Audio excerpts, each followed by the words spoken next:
Well, we finally got some good weather to make a video, so I thought I'd show you my recent upgrade to my vehicle.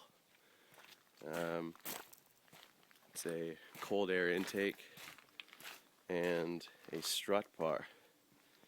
So this is AEM short ram intake and a Megan Racing strut bar.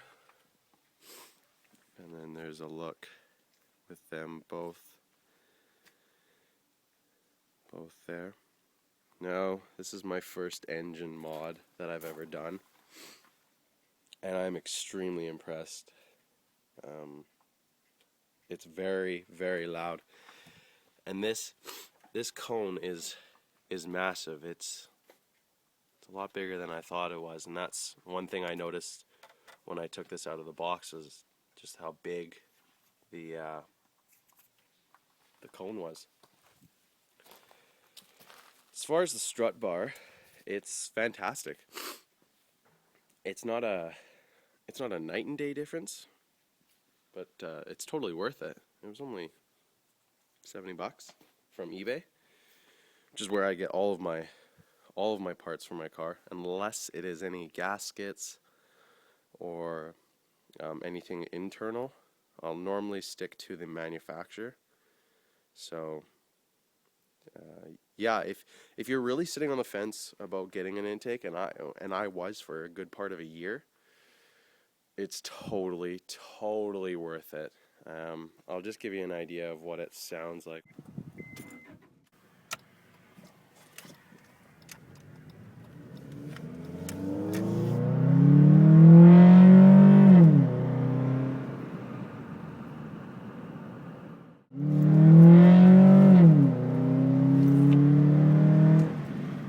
It's going to sound like in first gear if you give it a little bit of gas.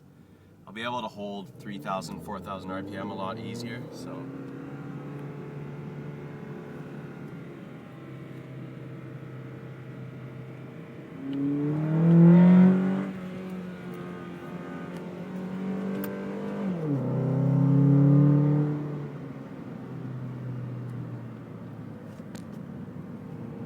yeah, it's a lot louder on the Accord than it is on any other engine. And what I mean, sorry, is the intake sound is a lot louder on the Accord than I can hear in any Civics or Preludes, for that matter.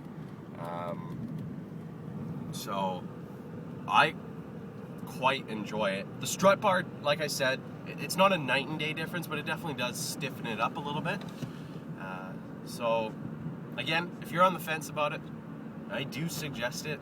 Now, whether or not you want to go with, name brand, that is totally up to you. I, however, wanted to spend money on my parts, so I got quality parts. Now, where I live, I don't have any emission standards,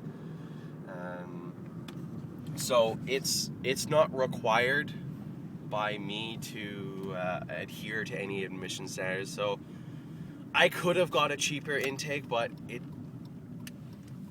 I just felt that if I was going to have this car, I wanted to do it, I guess, right would be a word. I don't know if it's it can be argued. I mean, that a eBay brand can do just as good a job as a AEM or a K&N filter. So if you have any questions about it, let me know. It's a very, very easy thing to do. The tubing that came with it, I did have to cut, which is to be expected. Just have some scissors around or an X-Acto knife, and yeah, you should be good to go. But some of you purists out there might be saying, why would you put an intake on an automatic? Well, because I can, really. It's the end of the day.